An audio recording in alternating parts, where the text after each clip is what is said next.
तो हम AC circuits को ही कंटिन्यू करेंगे और आज हम पढ़ेंगे आरएल सर्किट।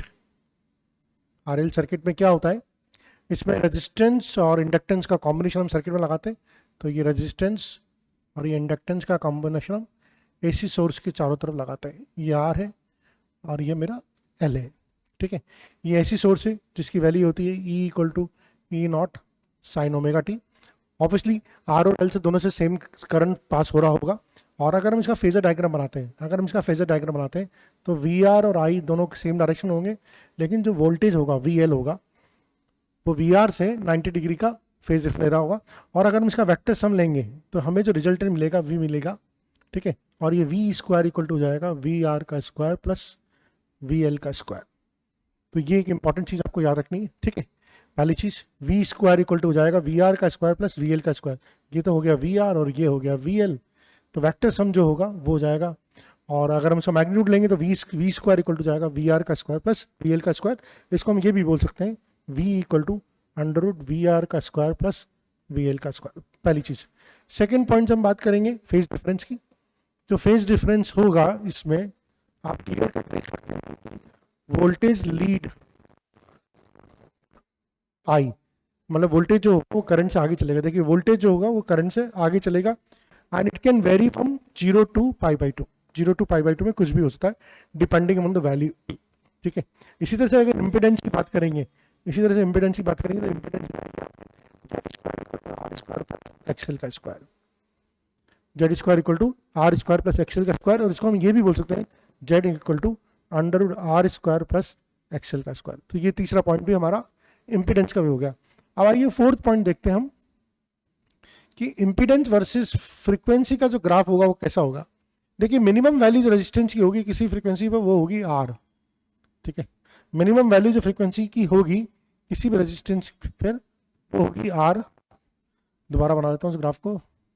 ये जेड है, ये फ्रीक्वेंसी है और लेट्स से ये मिनिमम वैल्यू है आर। तो ग्राफ जो होगा मेरा ऐसा होगा। अगर मैं ओमेगा इक्वल टू 0 भी रख दूंगा या फ्रीक्वेंसी इक्वल टू 0 भी रख दूंगा तब भी मिनिमम इम्पिडेंस जो मेरी आएगी आर आएगी। और अगर मैं इसको लिखना चाहूँ तो ऐसे लिख सकता हूँ, जैसे जैसे फ्रीक्वेंसी बढ़ाऊंगा वैसे वैसे इम्पिडेंस बढ़ेगी, जैसे जैसे फ्रीक्वेंसी बढ़ाऊंगा वैसे वैसे इम्पिडेंस बढ़ेगी। तो ये फोर्थ पॉइंट हो गया। एक और फिफ्थ पॉइंट देख लेते हैं, लो फ्रीक्वेंसी पर और हाई फ्रीक्वेंसी पे कैसा बिहेव करेगा। लो फ्रीक्वेंसी और हाई फ्रीक्वेंसी पे कैसा बिहेव करेगा, लो फ्रीक्वेंसी और हाई फ्रीक्वेंसी। तो हाई फ्रीक्वेंसी पे कैसा बिहेव करेगा। देखिए लो फ्रीक्वेंसी होगी, अगर लो फ्रीक्वेंसी होगी तो this Z will be equal to R, because अगर लो फ्रीक्वेंसी होगी तो इसकी वैल्यू 0 हो जाएगी और जेड इक्वल टू आर जाएगा। और हाई फ्रीक्वेंसी होगा, बहुत ही हाई फ्रीक्वेंसी होगी, है ना, तो Z will behave like a X L. तो इस आर का कोई ज़्यादा मतलब नहीं रह जाएगा। ये जो इम्पिडेंस हो जाएगी ये हमारी है। तो ये हमारा आरएल सर्किट हो गया। इंपॉर्टेंट चीज़ जो है कि वोल्टेज हमेशा करंट से आगे और कोई ना कोई फेज से आगे होगा, और वो जो फेज जिससे आगे होगा वो भी अपन निकाल सकते हैं। हम उसको भी निकाल सकते हैं, 10 इक्वल टू हो जाएगा V L upon V R. ये भी हमें निकालना आना चाहिए। 10 इक्वल टू हो जाएगा हमारा V L upon V R. तो ये आरएल सर्किट के बारे में सारी की सारी जानकारी आपके पास आ गई, ठीक है। अब हम बात करेंगे RC circuit. Let's take it. Next is RC circuit. हमने पढ़ा था कि प्योर इंडक्टेंस में वोल्टेज होता है करंट से 90 डिग्री आगे होता है, प्योर कैपेसिटेंस में करंट वोल्टेज से 90 डिग्री आगे होता है। तो उनका जो भी कॉम्बिनेशन होगा उस थोड़ा सा वेरिएशन आएगा। आरसी सर्किट में क्या होगा, ये रेजिस्टेंस, ये कैपेसिटेंस और ये आपका source, AC source E equal to E not sine omega T. ये रेजिस्टेंस है, ये कैपेसिटेंस है। वापिस वही सब चीजें हम शुरुआत से करेंगे। करंट जो होगा रेजिस्टेंस और कैपेसिटेंस दोनों में सेम होगा, ठीक है। फेजर डायग्राम की बात करें तो ये आई ये वी आर दोनों सेम में होंगे, लेकिन जैसा हमने बोला था कि प्योर कैपेसिटर में जो वोल्टेज होता है वो पीछे चलता है, तो ये वीसी पीछे जाएगा।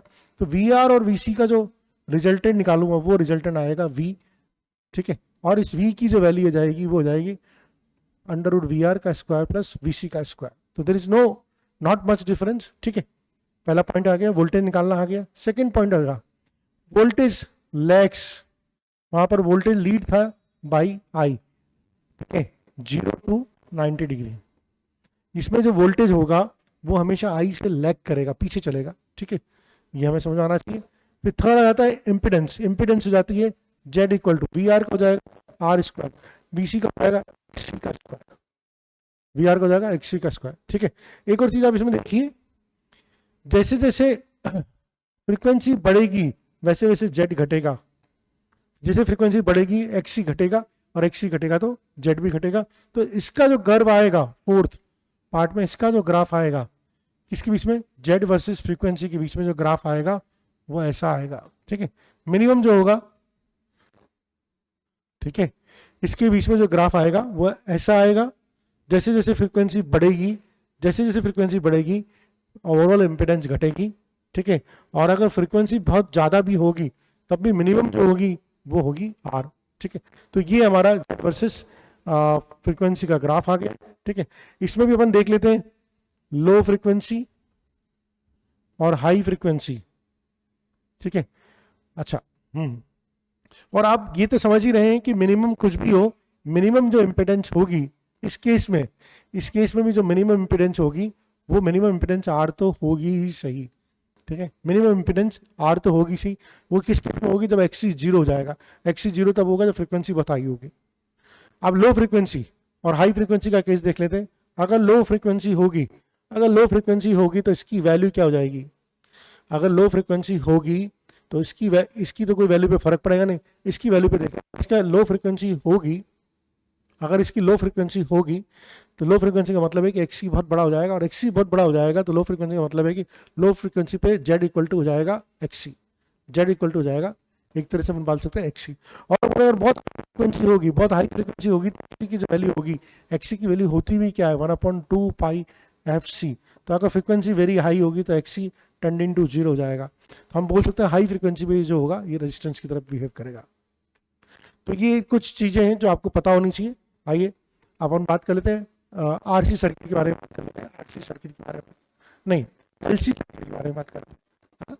अब एलसी सर्किट में क्या होगा, इसमें रेजिस्टेंस नहीं होगा, इंडक्टर होगा और कैपेसिटेंस होगा। तो ये आपका इंडक्टर, ये आपका कैपेसिटेंस और ये आपका voltage source E equal to E not sine omega T. ये हो गया रेजिस्टेंस, नहीं इंडक्टर, उसकी एल दे रखा है और ये कैपेसिटेंस उसका सी दे रखा है।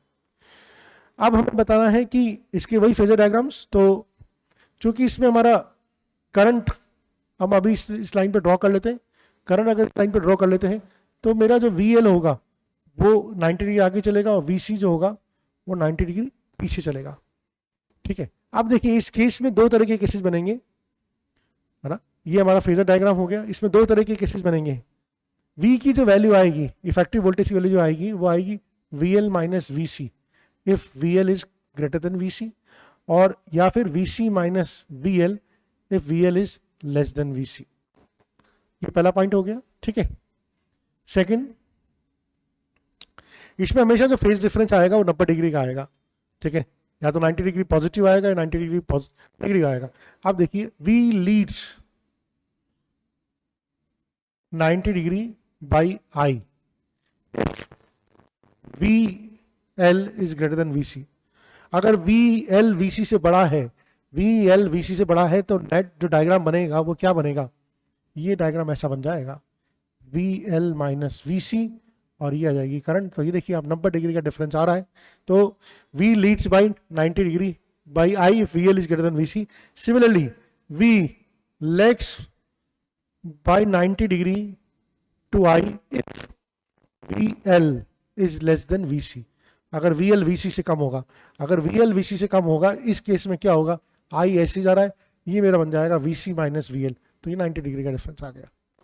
तो ये दोनों चीज़ें भी हमें समझ में आनी चाहिए। ठीक है, थर्ड केस आता है इसमें इम्पिडेंस। इम्पिडेंस जो होती है इसमें वो XL माइनस XC का मैग्नीट्यूड होती है, क्योंकि इम्पिडेंस हमेशा पॉजिटिव होती है तो XC अपन मैग्नीट्यूड लेते हैं, XL माइनस XC का इम्पिडेंस होता है। अच्छा, फोर्थ, जेड वर्सेस फ्रीक्वेंसी का कर्व। जेड वर्सेस फ्रीक्वेंसी का जो कर्व होगा वो देखिए कैसा कर्व होगा, वो कर्व भी समझना बहुत जरूरी है। वो कर्व इस तरह का कर्व होगा। ठीक है, यानी कि शुरू में फ्रीक्वेंसी बढ़ेगी तो जेड घटेगा, फिर बाद में फ्रीक्वेंसी और बढ़ेगी तो जेड भी बढ़ेगा। तो शुरू में फ्रीक्वेंसी बढ़ेगी, शुरू में, तो फिर जेड घटेगा, बाद में फ्रीक्वेंसी और बढ़ेगी, देखिए फ्रीक्वेंसी बढ़ रही है, जेड घट रहा है, फिर फ्रीक्वेंसी बढ़ रही है, जेड और बढ़ना शुरू हो गया। तो यहाँ से यहाँ तक तो फ्रीक्वेंसी बढ़ी तो जेड घटा, फिर यहाँ से लेके यहाँ तक फ्रीक्वेंसी बढ़ी तो ये घटा। ठीक है, तो ये हमारा इसका सारे के सारे ग्राफ्स हो गए। और अब हम इन ग्राफ की बेसिस पे कुछ सवाल करेंगे जिससे कि और क्लियरिटी आए आपको। ठीक है, तो हमने बेसिक थ्योरी पढ़ ली थी, अब हम फटाफट सवालों पे करते हैं जिससे कि जितनी ज़्यादा प्रैक्टिस होगी।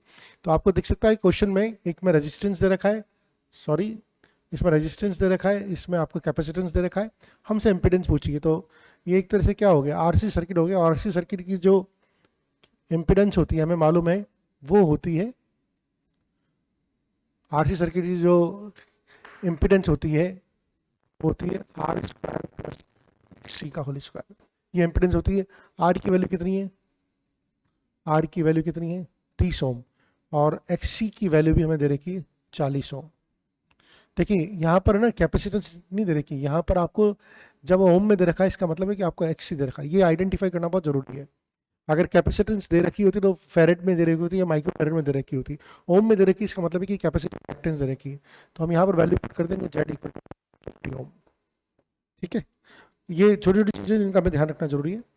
एक्सएल इक्वल टू 50 ओम है, एक्स इक्वल टू 40 ओम है। Calculate the effective value of the current in the given circuit. अच्छा 30 ओम 50 ओम, ठीक है, 50 ओम 40 ओम। ठीक है, तो ये जो डायग्राम है ये कंप्लीट नहीं है, मुझे let me draw this diagram for you. XL, ये कैपेसिटेंस, ठीक है, और जो सोर्स बना रखा है वो सोर्स है यहाँ पर। वो सोर्स की जो वैल्यू दे रखी है वो दे रखी है v equal to 40 100 pi T. ये सोर्स दे रखा है हमें, v equal to 40 sine 100 pi T थी, हमें दे रखा है। ठीक है, और ये एक्सेल दे रखा है 50 ओम, 50 ओम दे रखा है। एक्सी दे रखा है 40 ओम, 40 ओम दे रखा है। Calculate the effective value of the current. तो पहले तो हम नेट इंपीडेंस निकाल लेते हैं इसकी। ठीक है, अगर हम नेट इंपीडेंस निकाल लेंगे, क्योंकि ये कौन सा सर्किट है हमारा, ये एलसी सर्किट है। तो नेट इंपीडेंस हमने पढ़ा था, इसकी नेट इंपीडेंस होती है एक्सएल माइनस एक्सी का मैग्नीट्यूड। तो 50 माइनस 40, तो इसका जेड आ जाएगा 10 ओम। ठीक है, अगर हमें पास जेड आ गया तो अब हमें निकालना है effective value of the current. Effective value का मतलब होता है कि आरएमएस वैल्यू निकालनी है हमें, और ये हमारी जो वैल्यू होती है वी नॉट, ये जो वी नॉट होती है ये वी नॉट है। तो हम पहले आई नॉट निकाल लें, या चाहे तो हम सीधा वी नॉट निकाल लें, मतलब हम आई नॉट निकाल लेते हैं पहले। आई नॉट इक्वल टू जाएगा वी नॉट बाई जेड। देखिए हमेशा याद रखिए दो चीज़ें, आई नॉट इक्वल टू होता है वी नॉट बाई जेड, और I R M S equal to होता है V R M S upon Z. ठीक है, अगर इधर पी के तो इधर भी पी के, इधर आर एम एस है तो इधर भी आर एम एस है, याद रखनी है। जेड तो हमेशा कॉमन रहता। तो अगर मुझे पहले आई नॉट निकालना है तो आई नॉट इक्वल टू जाएगा वी नॉट बाई जेड, क्योंकि वी नॉट दे रखा है 40 और ये 10, तो ये हो गया 4 एम्पियर। ये क्या हुई, पीक करंट। हमसे पूछी थी इफेक्टिव वैल्यू, तो आई आर एम एस पूछी थी। आई आर एम एस होती है आई नॉट बाई रूट 2, यानी कि 4 by root, which is 2 root 2। ठीक है, in the given circuit calculate the voltage across an inductor. हमें इस सर्किट में वोल्टेज निकालना है इंडक्टर के अक्रॉस, और क्वेश्चन हमें क्या दे रखा है, ठीक है, हमें दे रखा है ये 60 वोल्ट दे रखा है हमें। ठीक है, ये इंडक्टर वाला जो वोल्टेज है हमें पता नहीं है, ये अक्रॉस द रेजिस्टेंस हमें दे रखा है 60 वोल्ट। ठीक है, आइए हम इसको करते हैं। ठीक है, और ये जो साइन, ये वोल्टेज दे रखा है v equal to 100 root 2 sine omega T.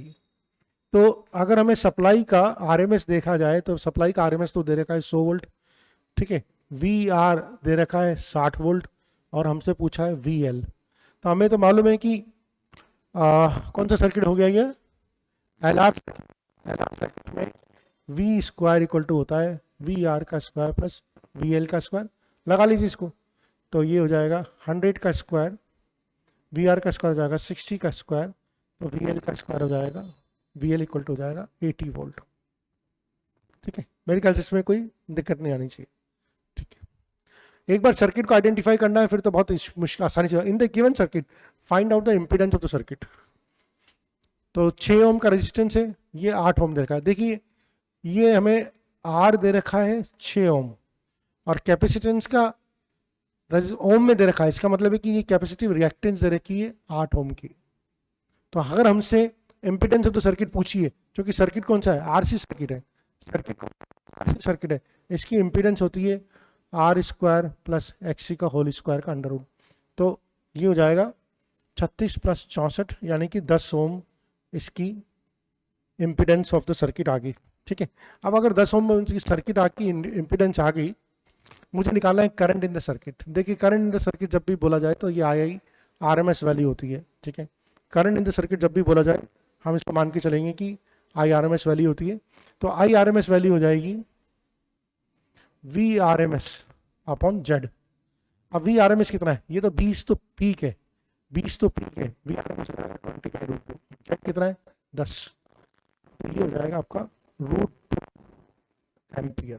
क्या हम सही है, बिल्कुल √2 एम्पियर इसका आई आरएमएस आ गया। ठीक है, so this is how we can solve this questions. और ले लेते हैं कुछ सवाल।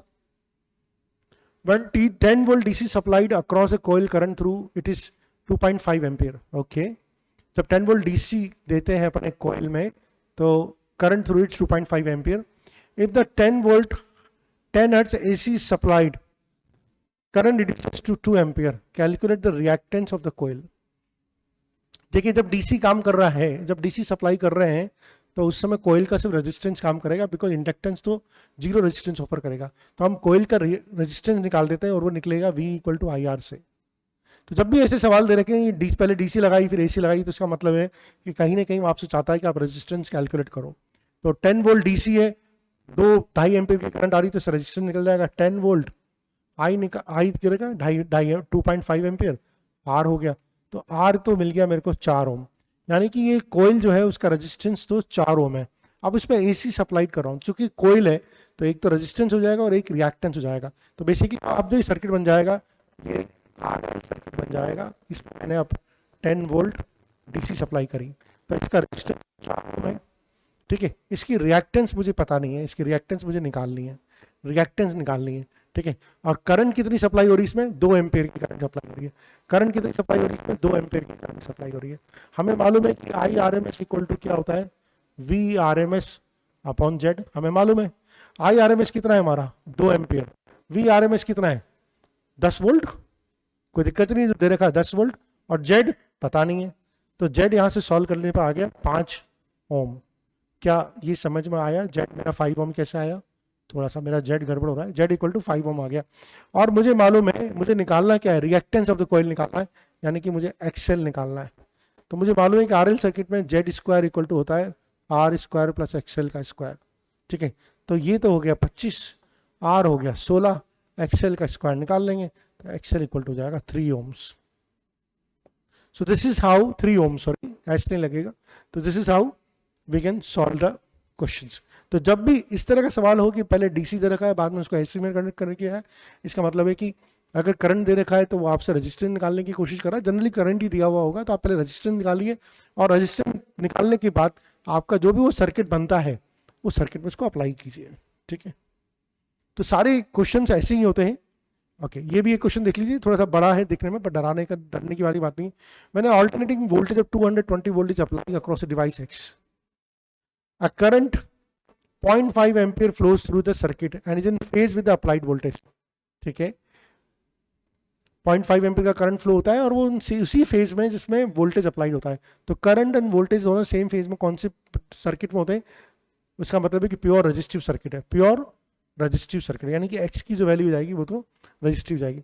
When the same voltage applied across another device Y, the same current again flows through it, यानी कि same current again flows through, यानी कि 0.5 एम्पियर का करंट ही दोबारा फ्लो होता है, but it leads the applied voltage by π/2। अब current lead कर रहा है, करंट वोल्टेज से लीड कब करता है, जब कैपेसिटिव सर्किट होता है। तो इसका मतलब है कि प्योर सी का सर्किट है।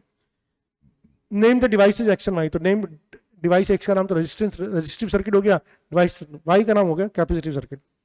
Now calculate the current flowing the circuit when the same voltage is applied across the series combination of X and Y. अब हमने क्या पूछा है उसने, calculate the current flowing the circuit when the same voltage is applied across the series combination of X and Y. तो अब हमने series combination में सेम करंट फ्लो करवा दिया।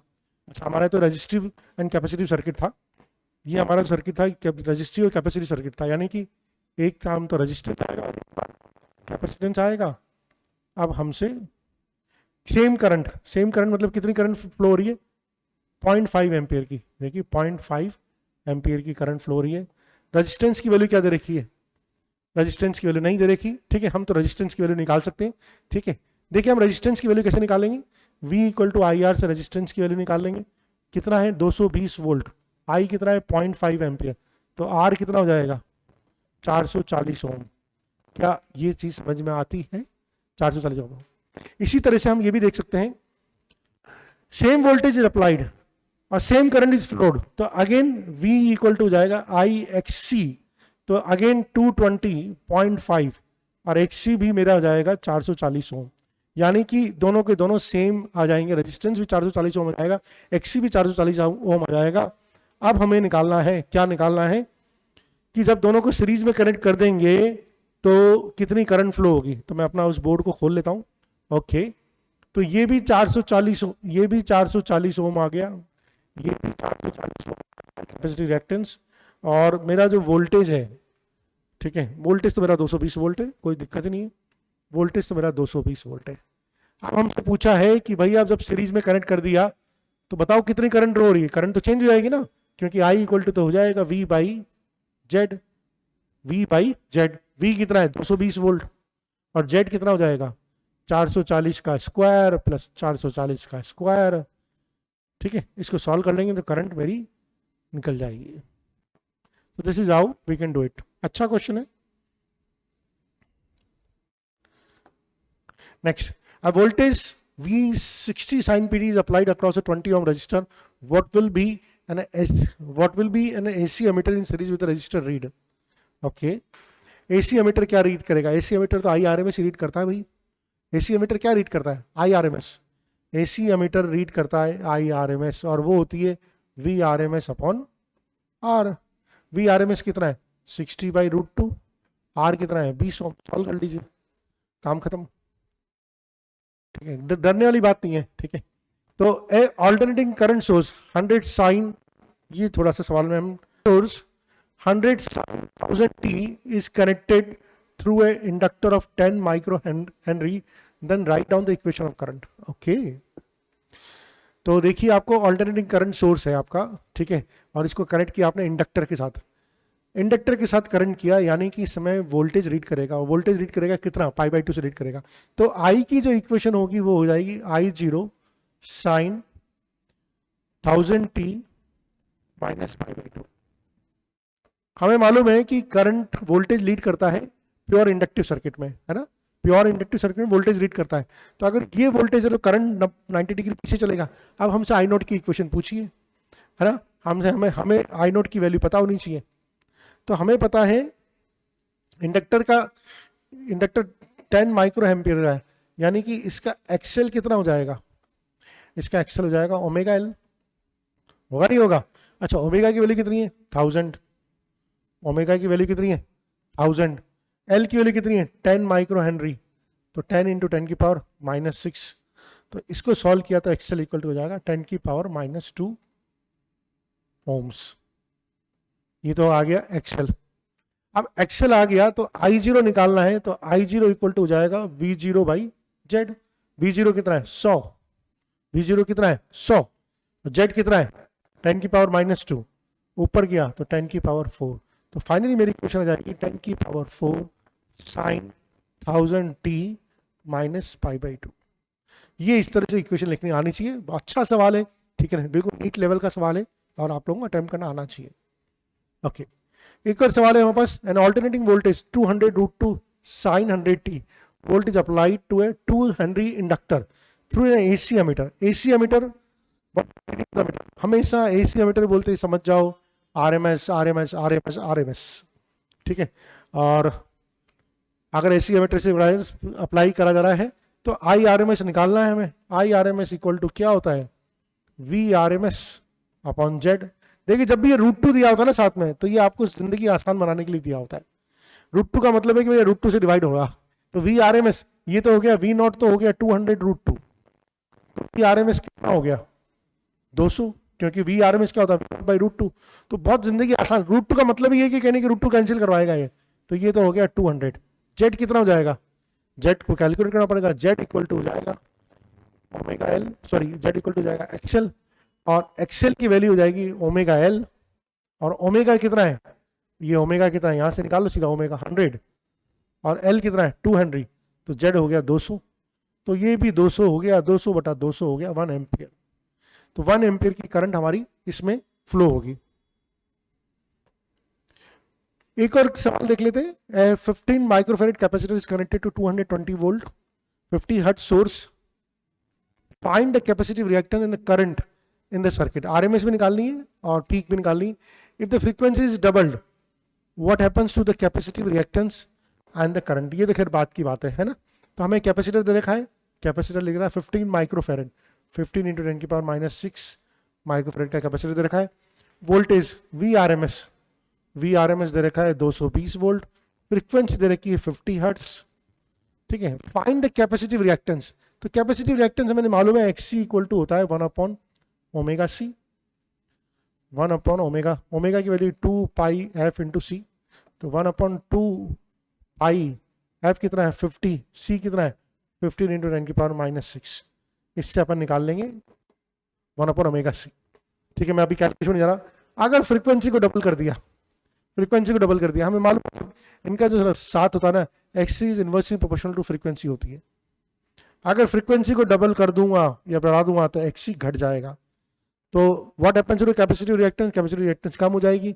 और करंट पे भी क्या फर्क पड़ेगा, देखिए करंट क्या होता है, करंट होता है V R M S upon X C, ठीक है। अगर मैंने फ्रीक्वेंसी को डबल किया तो कैपेसिटी रिएक्टेंस कम हुई, और कैपेसिटी रिएक्टेंस कम हुई तो करंट बढ़ गई। यानी कि अगर मैंने फ्रीक्वेंसी को डबल किया तो कैपेसिटी रिएक्टेंस आधी होगी और करंट डबल हो गई, ये समझना है, ठीक है। तो इस तरह से ये सवाल हो जाएगा। At 60 microfarad is capacitor is connected to 110 volt 60 hertz AC supply. Determine the RMS value of the current in the circuit. 60 microfarad capacitor, तो अगेंस्ट तो C की वैल्यू जाएगी 60 इंटू 10 की पावर माइनस 6, है ना। वी आर एम एस हो जाएगा 110 volt 60 hertz. हमसे पूछा है RMS value of the current, तो सबसे पहले तो मैं एक्सी निकाल लेंगे 1 अपॉन ओमेगा सी, ओमेगा की value 2 pi F C, F 60 है, सी कितना है 60 इंटू 10 की पावर माइनस 6, ये हमारा एक्सी हो जाएगा। और करंट की वैल्यू जाएगी, value of RMS value current, RMS value जाएगी वी आरएमएस अपॉन एक्सी। तो वी आरएमएस है 110, और यहाँ से जो भी एक्सी की वैल्यू आएगी आपकी वो उठा के यहाँ डाल दीजिएगा, आपका आई आरएमएस आ जाएगा। तो ये स्टेप्स है जो फॉलो करनी है। Okay, the current graphs present the variation of the position offered by the circuit element to the flow of the alternating current with frequency to the applied EMF. Identify the element corresponding to each graph. देखिए इसमें जो आपका resistance है वो constant है, frequency का change नहीं कर रहा, इसका मतलब है कि प्योर रेजिस्टिव सर्किट है। रेजिस्टेंस में फ्रीक्वेंसी का कोई रोल नहीं होता, प्योर रेजिस्टिव। इसमें अपोजिशन दे रहा है और ये लीनियर फैशन में बढ़ रहा है, इसका मतलब है कि इंडक्टिव रिएक्टेंस में, इंडक्टिव रिएक्टेंस क्या होती है ओमेगा एल, यानी कि XL is directly proportional to frequency, यानी जैसे जैसे फ्रीक्वेंसी बढ़ेगी इंडक्टिव रिएक्टेंस बढ़ेगी। तो ये है pure inductive circuit, pure resistive circuit, ठीक है। ओके, आप ज़्यादा अच्छा होगा क्वेश्चन पोज करके खुद भी ट्राई करते जाएं। मैंने series combination of inductance and resistance are connected with 110 volt 50 hertz AC source.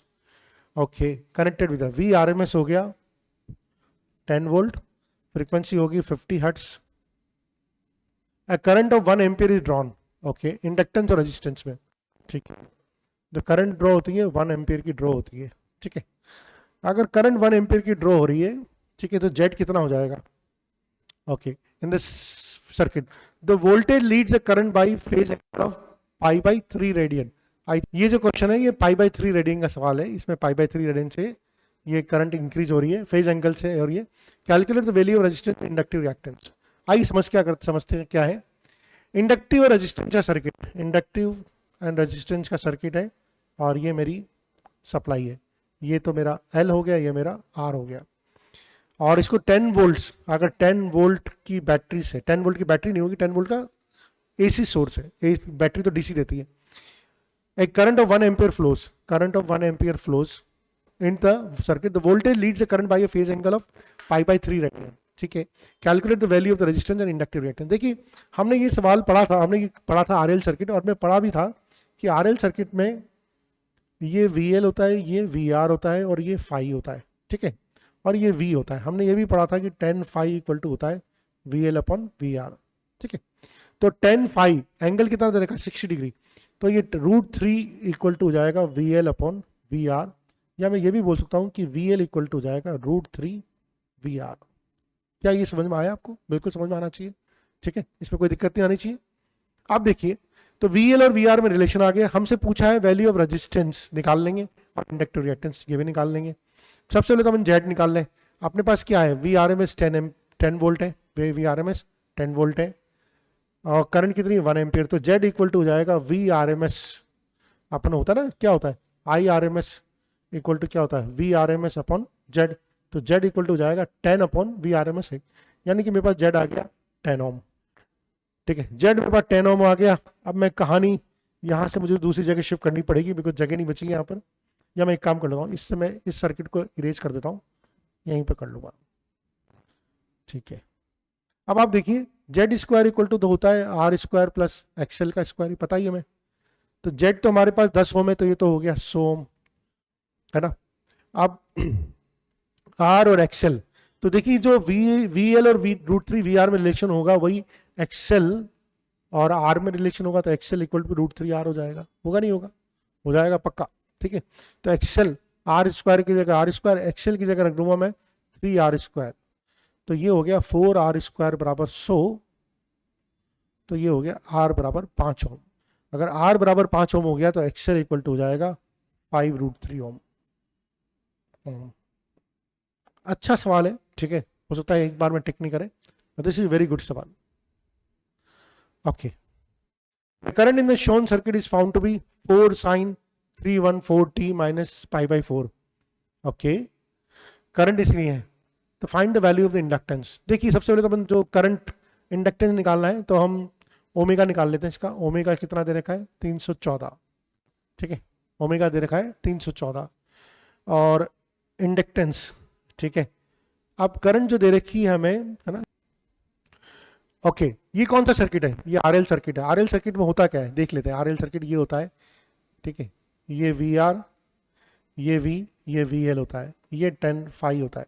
हमें यहाँ पर ये दिख रहा है कि जो फेज डिफरेंस है π/4 का है, फेज डिफरेंस π/4 का है, यानी कि 10 फाई इक्वल टू मैं लिख सकता हूँ, 10 फाई इक्वल टू लिख सकता हूँ मैं XL अपॉन R, या मैं ये भी लिखता हूँ VL अपॉन VR। तो XL अपॉन R ये 45 डिग्री का है, यानी कि XL और R बराबर हो गया। अगर XL और R बराबर हो गया तो R तो दे रखा है 314 ओम, तो XL भी जो हो गया वो हो गया 314 ओम, XL भी 314 ओम हो गया। Find the value of inductance, inductance की वैल्यू पूछी है हमसे, ठीक है, इंडक्टेंस की वैल्यू पूछी है हमसे। अच्छा, इंडक्टेंस की वैल्यू कैसे निकालेंगे, XL इक्वल टू होता है 2 pi F into L equal to 314 ohm, तो L इक्वल टू हो जाएगा 314 2 पाई, F की वैल्यू कितनी है ओमेगा। ओहो, इतना सब भी करने की जरूरत नहीं थी, सॉरी, ये भी जरूरत नहीं थी, ये बहुत ही आसान था, कर लेते हैं। हाँ, ओमेगा की वैल्यू तो 314 दे ही रखी ना, तो ओमेगा L इक्वल टू 314 है, ओमेगा ऑलरेडी 314 है, L निकालना है, तो L कट गया, ज़्यादा सवाल था, हम जबरदस्ती में इसको कॉम्प्लिकेट कर दिया था, ठीक है। तो फेज डिफरेंस से ये हिंट मिला में निकालने का। ओके, एक और सवाल कर लेते हैं। A current of 4 ampere flows in a coil when connected to 12 volt DC source. आप देखिए मैंने पहले बोला था जब भी 4 एम्पियर DC सोर्स दे दिया जाए तो जिंदगी में तुरंत टिक होना चाहिए, रेजिस्टेंस की बात कर रहा है कहीं कहीं, तो हम निकाल लें। कोयल में करंट फ्लो हो रहा है 4 एम्पियर का, 12 वोल्ट DC सोर्स है, इसका मतलब कि रेजिस्टेंस कितना हो गया उसका रेजिस्टेंस हो गया 3 ohm. V equal to IR से निकाल लेंगे, रेजिस्टेंस हो गया 3 ohm. Okay, if the same coil is connected to 12 volt, if the same coil is connected to 12 volt, तो 550 radian per second AC source, 50 radian per second source, लेकिन इस बार frequency नहीं दे रखी आपको, एंगल 50 रेडियन पर सेकंड इस बार आपको दे रखी है एंगुलर फ्रीक्वेंसी, ध्यान रखना। Current of 2.5 ampere flows in the current. Okay, तो I इक्वल टू हो जाता है VRMS अपॉन Z, ठीक है, VRMS अपॉन Z। तो I जो फ्लो हो रहा है वो हो रहा है 2.5 एम्पियर का, VRMS कितना है 12 वोल्ट, Z कितना हो जाएगा, तो Z इक्वल टू हो जाएगा 5 ओम, यानी कि 5 ओम का इंपिडेंस है, ठीक है। Determine the inductance of the coil, determine the inductance of the coil. देखिए इंडक्टेंस ऑफ द कॉइल निकालने का तरीका क्या हो जाएगा, हमें मालूम है कि जेड स्क्वायर इक्वल टू होता है आर स्क्वायर प्लस एक्सएल का स्क्वायर। तो जेड तो हो गया 25, आर 9, एक्सएल का स्क्वायर, तो एक्सएल तो बराबर आ गया 4 ओम, हुआ नहीं हुआ। और एक्सएल इक्वल टू होता है ओमेगा एल इक्वल टू 4, तो ओमेगा तो हमें दे रखा है 50, तो एल इक्वल टू हो जाएगा 4/50, ये हो जाएगा 2/25। इस तरह से हम निकाल सकते हैं, ठीक है। मेरे ख्याल से इसमें कोई इश्यू नहीं होना चाहिए, ठीक है। आइए एक दो सवाल और हैं। An alternating voltage is applied across a series combination of R resistance 10 ohm and inductance of milli henry, calculate the impedance of the circuit. Calculate the impedance of the circuit, तो हमें ओमेगा तो दे दिया ना, 300 दे दिया हमें, तो omega तो जिंदगी बहुत आसान कर दी, ठीक है। इंपीडेंस इक्वल टू होता है R square plus combination resistance inductance, है ना, एक्सएल का स्क्वायर। आर दे रखा है हमें, क्या दे रखा है भाई, R 10 ohm, very good. XL दे रखा है, नहीं दे रखा। ओमेगा एल होता है मालूम है, ओमेगा कितना है, 300, एल कितना है 800 मिली हेनरी, 800 इंटू 10 की पावर -6, तो मैं क्या लिख सकता हूँ 24 इंटू 10 की पावर -2। तो आर मिल गया, एक्सएल मिल गया, फॉर्मूले में लगा और आंसर निकाल लो इंपीडेंस ऑफ सर्किट, ठीक है। A coil of reactance 100 ohm and resistance 100 ohm is connected, तो R reactance, देखिए reactance दे रखा है, यानी कि XL दे रखा है आपको 100 ओम का, और रेजिस्टेंस भी कितना दे रखा है 100 ओम का दे रखा है, तो 240 वोल्ट। तो VRMS दे रखा है आपको 240 वोल्ट, 50 हर्ट्ज फ्रीक्वेंसी, 50 हर्ट्ज दे रखी है आपको, ठीक है। What is the maximum current in the coil, तो maximum current in the coil क्या होती है, I नॉट इक्वल टू क्या होती है V नॉट बाई जेड, यही होती ना। V नॉट कितना है, अच्छा VRMS दे रखा है तो V नॉट निकाल देंगे, 240 इंटू √2। जेड कितना हो जाएगा, R का स्क्वायर प्लस एक्सएल का स्क्वायर, तो 100 का स्क्वायर प्लस 100 का स्क्वायर, तो ये तो हो गया I not. What is the time leg between the voltage maximum and the current maximum, voltage maximum current maximum क्या डिफरेंस, सबसे तो अभी निकाल लेते हैं सर्किट में हो क्या रहा है। हम ये I, ये VR, ये VL है, ठीक है। और हम देख रहे हैं कि ये और ये ये और ये बराबर है, कैसे, क्योंकि हमें मालूम है 10 फाई इक्वल टू क्या होता है एक्सएल अपॉन आर होता है, तो दोनों बराबर है, इसका मतलब हो गया 10 फाई इक्वल टू 1 हो गया, 10 फाई इक्वल टू 1 का मतलब हो गया फाई इक्वल टू 45 डिग्री हो गया, फाई इक्वल टू 45 डिग्री हो गया। तो हमें टाइम लेग पूछा है वोल्टेज मैक्सिमम कितना हो, तो हमें मालूम है कि इनके दोनों बीच में जो डिफरेंस चल रहा है वो 45 डिग्री का डिफरेंस चल रहा है। अब इसका जो टाइम पीरियड है, वो टाइम पीरियड क्या है, इसका जो टाइम पीरियड है वो है 1/50 सेकेंड्स, यानी 360 डिग्री को कवर करने में चाहिए होता है इसको टी टाइम, तो 45 डिग्री को कवर करने में इसको कितना टाइम चाहिए होगा, T/8 टाइम चाहिए होगा। तो 1/50 इंटू 8, ये हो जाएगा 1/400, और ये हो जाएगा 2.5 मिली सेकेंड, ठीक है। तो हम इस तरह से इसको सवाल को कर सकते हैं। लास्ट 2 सवाल है। An inductance and the resistance of 100 ohm when an AC signal of frequency 1000 hertz is applied to the coil, the applied voltage leads the current by 45 degree। देखिए leads the current by, calculate the self inductance of the coil। Resistance दे रखा है इसका 100 ओम, resistance तो दे रखा है 100 ओम, और अगर रेजिस्टेंस दे रखा है तो आर दे रखा है, एक्सएल नहीं मालूम है, एक्सएल नहीं मालूम है, लेकिन हमें ये मालूम है कि फाई 45 डिग्री है, और अभी भी हमने देखा अगर फाई 45 डिग्री होता है तो एक्सएल और आर बराबर होता है, तो एक्सएल भी 100 ओम हो जाएगा। अभी भी देखा था हमने ना, बहुत सारे सवाल देख चुके हैं। अब calculate the self inductance of the coil, अब calculate the self inductance of the coil. Self inductance क्या हो जाएगी, एसी सिग्नल, अच्छा 1000 हर्ट्ज, फ्रीक्वेंसी क्या है इसकी 1000 हर्ट्ज, 1000 हर्ट्ज, तो एक्सएल हो जाएगा 2πf 1000 hertz, L equal to हो जाएगा 100। यहाँ से आप सॉल्व कर लीजिए, ठीक है। तो एल इक्वल टू हो जाएगा 100 से ये कट गया 1/2π इंटू 10, ये आपका एल आ जाएगा, ठीक है। 10वां लास्ट सवाल है ये हमारा, इसमें हमें मैच द फॉलोइंग ऑप्शंस करने हैं कि कौन कौन सा मैच करता है। देखिए 5 हेनरी वाला है, इसका मतलब है कि इनमें तो जो डिफरेंस होगा ये हमेशा 90 डिग्री का डिफरेंस होगा, ये तो 90 डिग्री का डिफरेंस होगा। कैपेसिटर है, ये भी 90 डिग्री का डिफरेंस होगा, इसमें कोई डाउट ही नहीं है, ठीक है, ओके। और आप देखें, ये देखिए आप इंडक्टर और कैपेसिटर है, इंडक्टर और कैपेसिटर, इसमें भी जो डिफरेंस होगा हमेशा π/2 का डिफरेंस होगा, इसमें भी जो डिफरेंस होगा हमेशा π/2 का डिफरेंस होगा। तो 3 का तो ये हो गया। अब 10 ओम और 500 माइक्रोफेरेड, ठीक है, ये हमें दिखाना है। तो इसमें हमें देखिए ये 10 ओम है और 500 माइक्रोफेरेड है, और ये 1 किलो ओम है और 5 हेनरी है। तो कोई अपन करके देख लेते हैं इसको, ठीक है, ओके, चलिए ये तो वहीं पर करेंगे, याद नहीं रहेगा।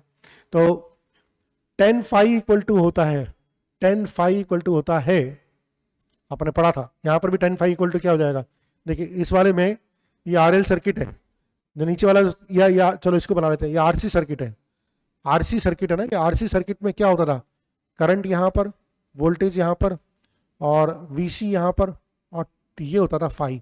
तो 10 फाई इक्वल टू होता था वीसी अपॉन वी आर। तो 10 फाई इक्वल टू वीसी बेस वीसी अपॉन वी आर, या मैं इसको ये भी बोल सकता हूँ I X C upon I R, या मैं ये भी बोल सकता हूँ एक्स सी, वैल्यू कर दीजिए, निकाल लीजिए। इसी तरह से यहाँ पर भी 10 फाई इक्वल टू निकालना होगा, आप करेंगे एक्सएल अपॉन आर।